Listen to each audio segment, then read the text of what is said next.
ಈ ಬ್ರಹ್ಮವೈವರ್ತದ 3ನೆಯ ಖಂಡ ಗಣಪತಿ ಖಂಡ ಅಂತ. ಈ ನಾರದರು ಅನೇಕ ಸ್ತ್ರೀ ಶಕ್ತಿಗಳ ಚರಿತ್ರೆಗಳನ್ನು ಕೇಳಿ ಮುಂದೆ ಮಂಗಳಾಚರಣೆ ಪ್ರಾರಂಭ ಆದದ್ದೇ ಹಾಗೆ. ಗಣೇಶ, ಬ್ರಹ್ಮೇಶ, ಸುರೇಶ ಎಂಬುದಾಗಿ ಪ್ರಾರಂಭ ಆದದ್ದು.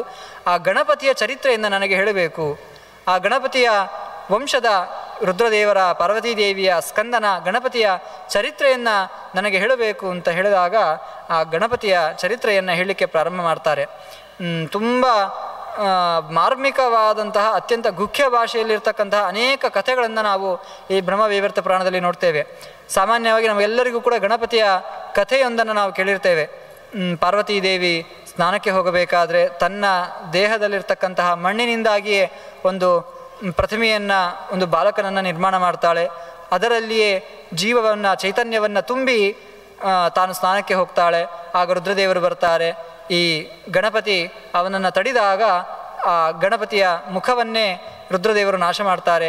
ಕೊನೆಗೆ ಉತ್ತರ ದಿಕ್ಕಿನಲ್ಲಿ ಮಲಗಿದ ಆನೆಯ ಮುಖವನ್ನೇ ತಂದು ಅದಕ್ಕೆ ಇಡ್ತಾರೆ ಎನ್ನತಕ್ಕಂತಹ ಒಂದು ಕಥೆಯನ್ನು ಸಾಮಾನ್ಯವಾಗಿ ನಾವೆಲ್ಲರೂ ಕೂಡ ಬಾಲ್ಯದಿಂದ ಕೇಳಿರ್ತೇವೆ. ಈ ಕಥೆಗಳನ್ನು ಕೇಳಬೇಕಾದ್ರೆ ತುಂಬ ನಾವು ಜಾಗರೂಕತೆಯಿಂದ ಇರಬೇಕು. ಯಾಕೆಂದರೆ ಪ್ರಾರಂಭದ ದಿನದಲ್ಲಿ ಹೇಳಿದ ಹಾಗೆ ಈ ಪುರಾಣಗಳು ಕೆಲವನ್ನ ಸಮಾಧಿ ಭಾಷೆಯಿಂದ ಹೇಳಿದರೆ, ಕೆಲವನ್ನ ದರ್ಶನ ಭಾಷೆಯಿಂದ ಹೇಳಿದರೆ, ಕೆಲವನ್ನ ಗುಖ್ಯ ಭಾಷೆಯಿಂದಾಗಿ ಅತ್ಯಂತ ಗಹನವಾದ ವಿಚಾರಗಳನ್ನು, ವೇದಾಂತದ ಶ್ರೇಷ್ಠ ತತ್ವಗಳನ್ನು ಕಥೆಯ ರೂಪದಲ್ಲಿ ಹೇಳುವುದಕ್ಕೋಸ್ಕರ ಕೆಲವು ಕಥೆಗಳನ್ನು ಹೇಳ್ತಾರೆ ಹೊರತು ಅದೇ ಕಥೆಗಳನ್ನೇ ನಾವು ಐತಿಹಾಸಿಕ ಎಂಬುದಾಗಿ ಸ್ವೀಕಾರ ಮಾಡಬಾರ್ದು. ಯಾಕೆಂದರೆ ಈ ಗಣಪತಿಯ ಕಥೆಯನ್ನೇ ನಾವು ಐತಿಹಾಸಿಕ ಅಂತ ಸ್ವೀಕಾರ ಮಾಡಿದರೆ ನಮ್ಮ ಮಕ್ಕಳು ಪ್ರಶ್ನೆ ಮಾಡ್ತವೆ, ಪಾರ್ವತೀದೇವಿ ತನ್ನ ದೇಹದ ಮಣ್ಣಿನಿಂದಲೇ ಒಂದು ಪ್ರತಿಮೆಯನ್ನು ಮಾಡಿದ್ದಾಳೆ ಅಂತ ಹೇಳಿದರೆ ಅಷ್ಟು ಮಣ್ಣು ಅವಳ ದೇಹದಲ್ಲಿತ್ತ ಹಾಗಾದರೆ ಅಂತೆಲ್ಲ ಪ್ರಶ್ನೆಗಳನ್ನು ಕೇಳಬಹುದು. ವಸ್ತುತಃ ಅವಳಿಗೆ ಗೌರಿ ಅಂತ ಹೆಸರು. ಪಾರ್ವತೀದೇವಿಗೆ ಗೌರಿ ಅಂತ ಹೇಳಿದ್ರೆ ಅತ್ಯಂತ ಶುಭ್ರಳಾದವಳು, ಅತ್ಯಂತ ಬಿಳಿ ಬಣ್ಣದ ಸುಂದರವಾದ ದೇಹವನ್ನು ಇತ್ತು. ಅದರಿಂದಾಗಿ ಅವಳಿಗೆ ಗೌರಿ ಅಂತ ಹೆಸರು. ಮೊದಲು ಅವಳು ಕಾಳಿ ರೂಪದಿಂದ ಇರ್ತಾಳೆ. ಕಾಳಿ ಅಂತ ಹೇಳಿದ್ರೆ ಕಪ್ಪು ಬಣ್ಣದ ದೇಹ ಅವಳದ್ದು. ರುದ್ರದೇವರಿಗೋಸ್ಕರ ತಪಸ್ಸು ಮಾಡಿ ಮಾಡಿ ಮಾಡಿ ಆ ಪಂಚ ಅಗ್ನಿಯ ಮಧ್ಯದಲ್ಲಿ ಇದ್ದುಕೊಂಡು ಕಪ್ಪು ಬಣ್ಣದ ದೇಹವನ್ನು ಪಡೆದಿದ್ದಳು. ಅದರಿಂದ ಇವಳಿಗೆ ಕಾಳಿ ಅಂತ ಹೆಸರಿರ್ತದೆ. ನಂತರ ಆ ಕಪ್ಪು ಬಣ್ಣದ ದೇಹವನ್ನು ಬಿಟ್ಟು ಬಿಳಿ ಬಣ್ಣದ ದೇಹವನ್ನು ಪಡಿತಾಳೆ. ಅದರಿಂದಾಗಿ ಅವಳಿಗೆ ಗೌರಿ ಅಂತ ಹೆಸರು. ಆ ಕಪ್ಪು ಬಣ್ಣದ ದೇಹದಲ್ಲಿ ಮುಂದೆ ಲಕ್ಷ್ಮೀದೇವಿ ಅದನ್ನು ತಪಸ್ಸು ಮಾಡಿದ ಶರೀರ ಅದು ವ್ಯರ್ಥ ಆಗಬಾರದು ಅಂತ ಹೇಳಿ ಆ ಕಾಳಿ ಕಪ್ಪು ಬಣ್ಣದ ಶರೀರದಲ್ಲಿ ಲಕ್ಷ್ಮೀದೇವಿಯನ್ನು ಪ್ರವೇಶ ಮಾಡ್ತಾಳೆ ಅಂತ ನಾವು ಆ ದೇವಿ ಮಹಾತ್ಮ್ಯದ ಚರಿತ್ರೆಯಲ್ಲಿ ನಾವು ನೋಡ್ತೇವೆ. ಹಾಗೆ ಗೌರಿ ಅಂತ ಹೇಳಿದ್ರೆ ಅತ್ಯಂತ ಬಿಳಿ ಬಣ್ಣದವಳು ಅಂತ ಅರ್ಥ. ಅಂಥವಳ ದೇಹದಲ್ಲಿ ಅಷ್ಟು ಮಣ್ಣಿತ್ತ ಅಂತ ಪ್ರಶ್ನೆ ಮಾಡಬಹುದು. ಹೀಗೆ ತುಂಬ ಕುಚೋದ್ಯಗಳನ್ನು ಆ ಕಥೆಗಳಲ್ಲಿ ನಾವು ಮಾಡಲಿಕ್ಕೆ ಅವಕಾಶ ಇದೆ. ನಂತರ ಆ ರುದ್ರದೇವರು ಆನೆಯ ಮುಖವನ್ನು ತಂದದ್ದು ಅಂತ ಹೇಳಿದ್ರೆ ಅಲ್ಲೇ ಇದ್ದಂತಹ ಅವನದ್ದೇ ಮುಖವನ್ನು ಜೋಡಿಸಬಹುದಿತ್ತು, ಬೇರೆ ಆನೆಯ ಮುಖವನ್ನು ತಂದದ್ದು ಹೇಗೆ? ಹೀಗೆ ಅನೇಕ ಪ್ರಶ್ನೆಗಳನ್ನು ನಾವಲ್ಲಿ ವಸ್ತುತಃ ಚಿಂತನೆ ಮಾಡಬಹುದು. ಆದರೆ ವಸ್ತುತಃ ಪುರಾಣ ಆ ಗುಖ್ಯ ಭಾಷೆಯಿಂದಾಗಿ ಕಥೆಯನ್ನು ಹೇಳಿರುವಂಥದ್ದು.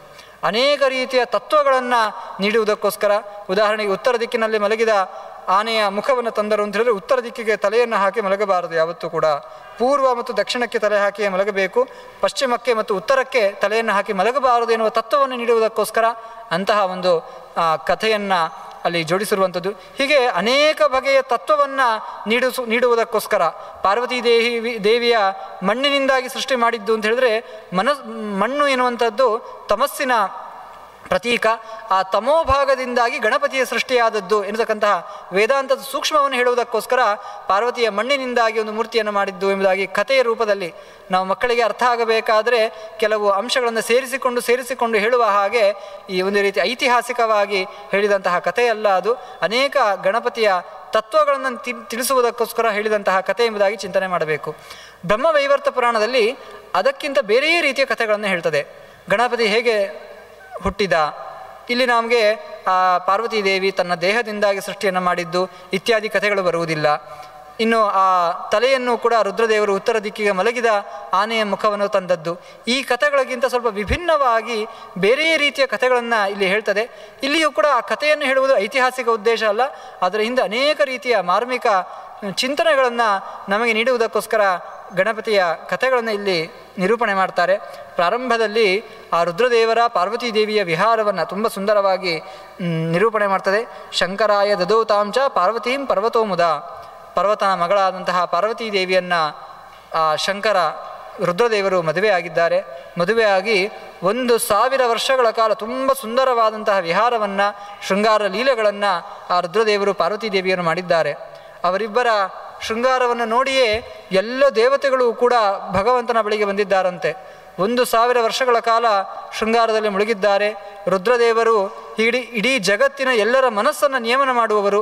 ಅವರು ಶೃಂಗಾರದಲ್ಲಿ ಮುಳುಗಿದಾಗ ನಮ್ಮೆಲ್ಲರ ಸಾಧನೆ ಎಲ್ಲವೂ ಕೂಡ ಕುಂಠಿತ ಆಗ್ತಾ ಇದೆ ಅಂತ ಭಗವಂತನಲ್ಲಿ ಪ್ರಾರ್ಥನೆ ಮಾಡಿದಾಗ ಎಲ್ಲ ದೇವತೆಗಳು ಕೂಡ ಆ ಶೃಂಗಾರವನ್ನು ನಿಲ್ಲಿಸಬೇಕು ಅಂತ ಪ್ರಯತ್ನ ಪಡ್ತಾ ಇದ್ದಾರಂತೆ. ಎಲ್ಲರಿಗೂ ಕೂಡ ಭಯ, ಹತ್ತಿರ ಹೋಗಲಿಕ್ಕೆ ಭಯ, ಆದರೂ ಕೂಡ ಆ ಶೃಂಗಾರವನ್ನು ನಿಲ್ಲಿಸಬೇಕು ಅಂತ ಪ್ರಯತ್ನ ಪಡ್ತಾ ಇದ್ದಾರೆ. ಸೂರ್ಯ ಹೋಗ್ತಾನೆ, ಕಿಂ ಕರೋಷಿ ಮಹಾದೇವ ಜಗತಾಂ ಪರಿಪಾಲಕ ಸುರಶ್ರೇಷ್ಠ ಮಹಾಭಾಗ ಪಾರ್ವತೀಶ ನಮೋಸ್ತುತೆ.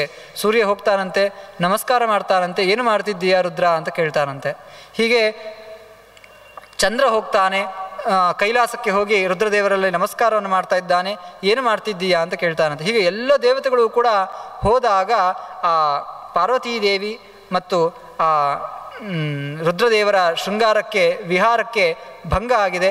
ಅದರ ಪ್ರಭಾವವಾಗಿ ಎಲ್ಲ ದೇವತೆಗಳು ಬಂದದ್ದನ್ನು ನೋಡಿ ಪಾರ್ವತೀದೇವಿ ಲಜ್ಜೆಯಿಂದಾಗಿ ಹೆದರಿ ದೂರ ಹೋಗಿದ್ದಾಳೆ. ಆ ಸಂದರ್ಭದಲ್ಲಿ ರುದ್ರದೇವರ ಆ ಸಾಮರ್ಥ್ಯದಿಂದಾಗಿ ವೀರ್ಯ ಎನ್ನುವಂಥದ್ದು ಭೂಮಿಯಲ್ಲಿ ಪತನ ಆಗಿದೆ ಅನ್ನತಕ್ಕಂತಹ ಉಲ್ಲೇಖವನ್ನು ಬ್ರಹ್ಮಪುರಾಣ ಹೇಳ್ತದೆ. ಈ ಸಂದರ್ಭದಲ್ಲಿ ಅವರಿಬ್ಬರ ಶೃಂಗಾರಕ್ಕೆ ತೊಂದರೆಯನ್ನು ಮಾಡಿದಂಥ ಎಲ್ಲ ದೇವತೆಗಳ ಮೇಲೆ ಆ ಪಾರ್ವತೀದೇವಿಗೆ ತುಂಬ ಸಿಟ್ಟಾಗ್ತದಂತೆ. ಆ ಸಂದರ್ಭದಲ್ಲಿ ಎಲ್ಲ ದೇವತೆಗಳ ಮೇಲೆ ತನ್ನ ಕ್ರೋಧಾಗ್ನಿಯನ್ನು ಬಿಟ್ಟಾಗ ಸ್ವಯಂ ರುದ್ರದೇವರೇ ಸಮಾಧಾನವನ್ನು ಮಾಡ್ತಾರೆ. ಸಮಾಧಾನವನ್ನು ಮಾಡಿ ನಿನಗೆ ಒಳ್ಳೆಯ ಮಕ್ಕಳು ಹುಟ್ಟಬೇಕು ಅಂತ ಹೇಳಿದರೆ ನಿನ್ನಲ್ಲಿ ಒಳ್ಳೆಯ ಗುಣಗಳಿರಬೇಕು. ನಿನ್ನಲ್ಲಿ ಒಳ್ಳೆಯ ಸಾತ್ವಿಕ, ಸಮಾಧಾನ, ಶಾಂತಿ, ತ್ಯಾಗ ಗುಣಗಳಿದ್ದರೆ ನಿನ್ನಲ್ಲಿ ಅಂತಹ ಮಗ ಹುಟ್ಟುತ್ತಾನೆ. ಅದರಿಂದಾಗಿ ಕ್ರೋಧಕ್ಕೆ ಒಳಗಾಗಬೇಡ, ನಿನಗೆ ಒಳ್ಳೆಯ ಮಗ ಹುಟ್ಟುತ್ತಾನೆ. ಅದಕ್ಕೋಸ್ಕರ ಕೃಷ್ಣದೇವರನ್ನು ಕುರಿತು ತಪಸ್ಸು ಮಾಡುವಂಥ ಒಂದು ಪುಣ್ಯಕ ಅಂತ ವ್ರತ ವಿಸ್ತಾರವಾಗಿ ಇದನ್ನು ಹೇಳ್ತಾ ಹೋಗ್ತಾರೆ. ಆ ರುದ್ರದೇವರು ಆ ಪಾರ್ವತೀದೇವಿಗೆ ಒಂದು ಕೃಷ್ಣ ಮಂತ್ರವನ್ನು ಉಪದೇಶ ಮಾಡ್ತಾರೆ. ಆ ಮಂತ್ರದ ಮೂಲಕವಾಗಿ ಕೃಷ್ಣದೇವರ ಆರಾಧನೆಯನ್ನು ಮಾಡು, ಆ ಆರಾಧನೆಯ ಮೂಲಕವಾಗಿ ನಿನಗೆ ಒಳ್ಳೆಯ ಮಗ ಹುಟ್ಟುತ್ತಾನೆ ಅಂತ ಹೇಳಿದಾಗ ಪಾರ್ವತೀದೇವಿ ಸನತ್ಕುಮಾರರ ನೇತೃತ್ವದಲ್ಲಿ ಆ ಪುಣ್ಯಕ ವ್ರತವನ್ನು ಮಾಡಲಿಕ್ಕೆ ಪ್ರಾರಂಭ ಮಾಡಿದ್ದಾಳೆ. ಅದಕ್ಕೆ ಬೇಕಾದಂತಹ ಎಲ್ಲ ವ್ಯವಸ್ಥೆಗಳನ್ನು ಕೂಡ ದಾಸೀನಾಂ ಶತಕಂ ಲಕ್ಷಂ ನಿಯುಕ್ತಂಚ ಪುರೋಹಿತಂ 1000 ಲಕ್ಷ ಸಂಖ್ಯೆಯ ಜ್ಞಾನಿಗಳು ಅಲ್ಲಿ ಸೇರಿದ್ದಾರೆ. ಅರುಣೋದಯ ವೇಲಾಯಾಮ್ ತಲ್ಪಾದುತ್ಥಾಯ ಸುವ್ರತಿ, ಅರುಣೋದಯ ಕಾಲದಲ್ಲಿಯೇ ಎದ್ದು ಸ್ನಾನವನ್ನು ಮಾಡಿ ಆ ಸಂಧ್ಯಾ ಕಾಲದಲ್ಲಿ ಮಾಡಬೇಕಾದ ಎಲ್ಲ ಸತ್ಕರ್ಮಗಳನ್ನು ಮಾಡ್ತಾ ನಿರಂತರವಾಗಿ ದೇಯಾನಿ ನಿತ್ಯಂ ದೇವೇಶಿ ಕೃಷ್ಣಾಯ ಪರಮಾತ್ಮನೇ, ಕೃಷ್ಣನ ಚಿಂತನೆಯನ್ನು ಮಾಡಿಕೊಂಡು ಆ ಎಲ್ಲ ಜ್ಞಾನಿಗಳ ಮಾಧ್ಯಮದಲ್ಲಿ ಒಳ್ಳೆಯ ರೀತಿಯಲ್ಲಿ ಆ ವ್ರತವನ್ನು ಮಾಡ್ತಾ ಇದ್ದಾಳೆ. ದೇವಿ ಕಿಂಚಿತ್ ವಿಹೀನೇನ ಚಾಂಗಹಾನಿ ಪ್ರಜಾಯತೆ ಅಂಗಹೀನಂಚ ಯತ್ಕರ್ಮ ಚಾಂಗಹೀನೋ ಯಥಾ ನರಹ. ತುಂಬ ಸುಂದರವಾದ ಎಚ್ಚರವನ್ನು ನೀಡ್ತಾಳೆ. ಎಲ್ಲರ ಪುರೋಹಿತರ ಮಾಧ್ಯಮದಲ್ಲಿ ಅವಳು ಹೇಳುವಂಥದ್ದು, ಮಾಡ್ತಕ್ಕಂತಹ ಈ ವ್ರತದಲ್ಲಿ ಯಾವುದೇ ರೀತಿಯ ಅಂಗಲೋಪಗಳಾಗಬಾರ್ದು. ಯಾಕೆ ಕರ್ಮಗಳಲ್ಲಿ ಯಾವುದಾದ್ರೂ ಅಂಗಲೋಪ ಆದರೆ ನಾಳೆ ಅದರ ಫಲದಲ್ಲಿಯೂ ಕೂಡ ಅಂಗಹೀನತೆ, ನಾನು ಒಳ್ಳೆಯ ಮಗು ಹುಟ್ಟಬೇಕು ಅಂತ ಹೇಳಿ ನಾನು ವ್ರತವನ್ನು ಮಾಡ್ತಿದ್ದೇನೆ, ಆ ಕರ್ಮದಲ್ಲಿ ಯಾವುದೇ ವ್ರತದಲ್ಲಿ ಲೋಪಗಳಾದರೆ ಮುಂದೆ ಆ ಮಕ್ಕಳಲ್ಲಿ ಅಂಗವೈಕಲ್ಯ ಅನ್ನತಕ್ಕಂಥದ್ದು ಹುಟ್ಟಾಗ್ತದೆ. ದೇಹದಲ್ಲಿ ಯಾವುದಾದ್ರೂ ವೈಕಲ್ಯತೆ ಇರ್ತದೆ ಅಥವಾ ಮನಸ್ಸಿನಲ್ಲಿ ಯಾವುದಾದ್ರೂ ವೈಕಲ್ಯತೆ, ಒಳ್ಳೆಯ ಮನಸ್ಸು, ಒಳ್ಳೆಯ ಸಾಮರ್ಥ್ಯ ಇರುವುದಿಲ್ಲ. ಅದರಿಂದಾಗಿ ಕರ್ಮದಲ್ಲಿ ಯಾವುದೇ ಲೋಪ ಆಗದೇ ಇರುವ ಹಾಗೆ ಒಳ್ಳೆಯ ರೀತಿಯಲ್ಲಿ ಕರ್ಮಾಂಗ ನಡಿಬೇಕು ಅಂತ ಹೇಳಿ ಆ ವ್ರತವನ್ನು ಮಾಡಬೇಕು ಅಂತ ಅದಕ್ಕೆ ಬೇಕಾದ ಎಲ್ಲ ತಯಾರಿಗಳನ್ನು ಕೂಡ ಮಾಡಿಕೊಂಡಿದ್ದಾಳೆ. ಆ ಎಲ್ಲ ತಯಾರಿಯನ್ನು ಮಾಡಿಕೊಂಡು ರುದ್ರದೇವರಲ್ಲಿ ಬಂದು ನಮಸ್ಕಾರವನ್ನು ಮಾಡಿದ್ದಾಳೆ. ರುದ್ರದೇವರಲ್ಲಿ ಬಂದು ನಮಸ್ಕಾರವನ್ನು ಮಾಡಿ ಆ ರುದ್ರದೇವರ ಅನುಜ್ಞೆಯನ್ನು, ಪತಿಯ ಅನುಜ್ಞೆಯನ್ನು ಪಡೆದು ನಾನು ಆ ಕೃಷ್ಣದೇವರನ್ನು ಕುರಿತು ನಿನ್ನ ಆಜ್ಞೆಯಂತೆ ಈ ಪುಣ್ಯಕ ವ್ರತವನ್ನು ಮಾಡ್ತೇನೆ ಅಂತ ಹೇಳಿ ಪ್ರಾರಂಭ ಮಾಡಿದ್ದಾಳೆ. ಶ್ರದ್ಧೆಯಿಂದ ನಿಷ್ಠೆಯಿಂದ ಆ ಪುಣ್ಯಕ ವ್ರತವನ್ನು ಮಾಡಿದ್ದಾಳೆ. ಆ ಪುಣ್ಯಕ ವ್ರತವನ್ನು ಮಾಡಿದ ನಂತರ ಕರ್ಮದ ಕೊನೆಯಲ್ಲಿ ಆ ಕರ್ಮಾಂಗದ ದಕ್ಷಿಣೆಯನ್ನು ಕೊಡಬೇಕು ಅಂತ ಇದೆ. ಆ ಇಡೀ ಕರ್ಮಾಂಗ ಸನತ್ಕುಮಾರರ ನೇತೃತ್ವದಲ್ಲಿ ನಡೆದಿದೆ. ಆ ಸನತ್ಕುಮಾರರಿಗೆ ದಕ್ಷಿಣೆಯನ್ನು ಕೊಡಬೇಕು ಅಂತ ಹೋದಾಗ ಅಪೇಕ್ಷಿತಂ, ಆ ಗುರುಗಳಿಗೆ, ಗುರುಸ್ಥಾನದಲ್ಲಿರುವವರಿಗೆ ಅಪೇಕ್ಷಿತವಾದದ್ದೇನು ಅಂತ ಕೇಳೋಣ ಅಂತ ಕೇಳ್ತಾಳಂತೆ. ನಿಮಗೇನು ಬೇಕು ಹೇಳಿ, ನಮಗೆ ನಾನು ದಕ್ಷಿಣೆ ರೂಪದಲ್ಲಿ ಕೊಡ್ತೇನೆ ಅಂತ. ಆಗ ಸನತ್ಕುಮಾರರು ಹೇಳ್ತಾರೆ, ಸೂರತೆ ಮಖ್ಯಂ ದೇಹಿತ್ವಂ ಪತಿ ದಕ್ಷಿಣಾಂ, ನಿನ್ನ ಗಂಡನನ್ನೇ ನನಗೆ ದಕ್ಷಿಣೆಯನ್ನಾಗಿ ಕೊಡುವಂತ ಸನತ್ಕುಮಾರರು ಕೇಳ್ತಾ ಇದ್ದಾರೆ. ಯಾಕೆಂದರೆ ಇಡೀ ಲೋಕದಲ್ಲಿ ಅತ್ಯಂತ ಪರಮ ಪವಿತ್ರವಾದ ವಸ್ತು ಅಂತ ಹೇಳಿದ್ರೆ ರುದ್ರದೇವರು. ಅವನಿಗೆ ಶಿವ ಅಂತಲೇ ಹೆಸರು. ಶಿವ ಅಂದ್ರೇ ಮಂಗಲ ಅಂತರ್ಥ. ಪರಮ ಮಂಗಲನಾದವನ ರುದ್ರದೇವರು. ಆ ರುದ್ರದೇವರನ್ನೇ ನನಗೆ ಕೊಡು ಅಂತ ಹೇಳಿದಾಗ ಪಾರ್ವತೀದೇವಿಗೆ ಭಾರಿ ಗಾಬರಿ ಆಗ್ತದೆ. ಆ ಗಂಡನಿಂದಾಗಿ ನನಗೆ ಒಳ್ಳೆಯ ಮಗು ಆಗಬೇಕು ಅಂತ ಈ ವ್ರತವನ್ನು ಮಾಡಿದ್ದು. ಈ ವ್ರತವನ್ನು ಮಾಡಿದರೆ ಯಾವುದಾದ್ರೂ ಸಂಪತ್ತನ್ನೋ ಯಾವುದಾದ್ರೂ ರಾಜ್ಯವನ್ನು ಕೇಳಿದರೆ ಅವನಿಗೆ ಕೊಡಬಹುದಿತ್ತು.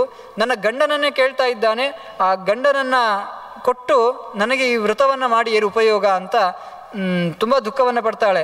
ದಕ್ಷಿಣ ವಿಪ್ರಮುದ್ದಿಶ್ಯ ತತ್ಕಾಲಂತು ನದೀಯತೆ. ಆ ಸಂದರ್ಭದಲ್ಲಿ ಸನತ್ಕುಮಾರರು ಕೂಡ ತುಂಬ ಸುಂದರವಾದ ಮಾತನ್ನು ಹೇಳ್ತಾರೆ. ಗಂಡನನ್ನು ನಾನು ಇವತ್ತು ಕೊಡಬೇಕು ಅಥವಾ ನಾಳೆ ಕೊಡಬೇಕು ಅಥವಾ 1 ವರ್ಷ ಆದಮೇಲೆ ಕೊಡಬೇಕು ಅಂತ ನೀನು ಆಲೋಚನೆ ಮಾಡಬೇಡ, ಈ ಕೂಡಲೇ ಕೊಡಬೇಕು. ಯಾಕೆಂದರೆ ಈ ದಾನ ದಕ್ಷಿಣೆ ಮೊದಲಾದಂಥ ಸತ್ಕರ್ಮಗಳನ್ನು ಆ ಕಾಲದಲ್ಲಿಯೇ ಕೊಡಬೇಕು ಅಂತ ಇದೆ, ಆ ಕರ್ಮಾಂಗದಲ್ಲಿಯೇ ಕೊಡಬೇಕು ಅಂತ ಇದೆ. ಅದನ್ನು ನಾವು ವಿಳಂಬ ಮಾಡಿದರೆ ಅದರಲ್ಲಿರ್ತಕ್ಕಂತಹ ನ್ಯೂನತೆಗಳನ್ನು ಸನತ್ಕುಮಾರರು ಹೇಳ್ತಾರೆ. ದಕ್ಷಿಣ ವಿಪ್ರಮುದ್ದಿಶ್ಯ ತತ್ಕಾಲಂತು ನದೀಯತೆ. ಕರ್ಮಾಂಗ ಮುಗಿದ ಕೂಡಲೇ ನಾವು ಆ ಜ್ಞಾನಿಗಳಿಗೆ ಹಿರಿಯರಿಗೆ ಆ ದಕ್ಷಿಣೆಯನ್ನು ಕರ್ಮಾಂಗದ ದಕ್ಷಿಣೆಯನ್ನು ಕೊಡಬೇಕಂತೆ. ಅದು ಕೊಡದೇ ಹೋದರೆ ತನ್ಮುಹೂರ್ತೆ ವ್ಯತೀತೇತು ದಕ್ಷಿಣ ದ್ವಿಗುಣ ಭವೇತು. ಒಂದು ರೀತಿಯಲ್ಲಿ ನಾವು ಇವತ್ತಿನ ವ್ಯವಹಾರಗಳಲ್ಲಿ ನೋಡುವ ಹಾಗೆ ಯಾವುದಾದ್ರೂ ಹಣವನ್ನು ಕೊಡದೇ ಹೋದರೆ ಅದಕ್ಕೆ ಬಡ್ಡಿ ಚಕ್ರ ಬಡ್ಡಿ ಅಂತೆಲ್ಲ ಸೇರುವ ಹಾಗೆ ಆ ಕರ್ಮದ ಮಧ್ಯದಲ್ಲಿಯೇ ಕರ್ಮದ ಕೊನೆಯ ಕಾಲದಲ್ಲಿ ಕೃಷ್ಣಾರ್ಪಣವನ್ನು ಬಿಡುವುದಕ್ಕಿಂತ ಮುಂಚೆಯೇ ಆ ಕರ್ಮಾಂಗದ ದಕ್ಷಿಣೆಯನ್ನು ಕೊಡಬೇಕಂತೆ. ನಾವು ಅದನ್ನು ವಿಳಂಬ ಮಾಡಿದರೆ, 1 ಮುಹೂರ್ತ ವಿಳಂಬ ಮಾಡಿದರೆ, ಪ್ರಾಯ 1 ಮುಹೂರ್ತ ಅಂತ ಹೇಳಿದರೆ 48 ನಿಮಿಷ, 48 ನಿಮಿಷ ನಾವು ವಿಳಂಬ ಮಾಡಿದರೆ ಅದರ 2 ಪಟ್ಟು ನಾವು ದಕ್ಷಿಣೆಯನ್ನು ಕೊಡಬೇಕು ಅಂತ ಧರ್ಮಶಾಸ್ತ್ರಕಾರ ಹೇಳ್ತಾರೆ. 1 ದಿನ ಲೇಟ್ ಆದರೆ 4 ಪಟ್ಟು ದಕ್ಷಿಣೆಯನ್ನು ಕೊಡಬೇಕು. ಚತುರ್ಗುಣ ದಿನಾತೀತೆ ಪಕ್ಷೇ ಶತಗುಣ ಭವೇತು. ನಾವು 15 ದಿನ ಬಿಟ್ಟು ನಾವು ದಕ್ಷಿಣೆಯನ್ನು ಕೊಡ್ತೀವಿ ಅಂತ ಹೊರಟ್ರೆ 100 ಪಟ್ಟು ಕೊಡಬೇಕು ಅಂತ ಹೇಳ್ತದೆ. ಮಾಸೆ ಪಂಚಶತಜ್ಞಾ ಸ್ಯಾತು. 1 ತಿಂಗಳು ಲೇಟ್ ಕೊಡುವುದು ಅಂತ ಹೇಳಿದ್ರೆ 500 ಪಟ್ಟು ಕೊಡಬೇಕು. ಹೀಗೆ ತುಂಬ ವಿಸ್ತಾರವಾಗಿ ಹೇಳಿ 1 ವರ್ಷದ ನಾವು ವಿಳಂಬ ಮಾಡಿದರೆ ಸಂವತ್ಸರೇ ವ್ಯತೀತೇತು ಕರ್ಮ ತತ್ ನಿಷ್ಫಲಂ ಭವೇತು. 1 ವರ್ಷ ನಾವು ಲೇಟ್ ಮಾಡಿದರೆ ನಂತರ ಕೊಡಬೇಕಾದ ಅವಶ್ಯಕತೆ ಇಲ್ಲ. ಅದರ ಅಭಿಪ್ರಾಯ ಆ ಕರ್ಮದ ಫಲವೇ ಬರುವುದಿಲ್ಲ ಅಂತ. ಅಂದರೆ ಇದರ ಅಭಿಪ್ರಾಯ ಅಷ್ಟು ಹೆಚ್ಚು ಮಾಡಿ ಕೊಡ್ತಾ ಹೋಗಬೇಕು ಅಂತ ಅರ್ಥ ಅಲ್ಲ. ಆ ಕರ್ಮದ ಕಾಲದಲ್ಲಿಯೇ ದೇವರಿಗೆ ಇಡೀ ಕರ್ಮವನ್ನು ಅರ್ಪಣೆ ಮಾಡುವುದಕ್ಕಿಂತ, ಕೃಷ್ಣಾರ್ಪಣೆ ಬಿಡುವುದಕ್ಕಿಂತ ಮುಂಚೆಯೇ ಆ ಕರ್ಮದ ದಕ್ಷಿಣೆಯನ್ನು ನಾವು ಆ ಜ್ಞಾನಿಗಳಿಗೆ ಹಿರಿಯರಿಗೆ ಕೊಡಬೇಕು ಅನ್ನತಕ್ಕಂತಹ ಎಚ್ಚರವನ್ನು, ಆ ದಾನದ ಒಂದು ಸೂಕ್ಷ್ಮತೆಯನ್ನು ಸನತ್ಕುಮಾರರು ಹೇಳ್ತಾ ಇದ್ದಾರೆ.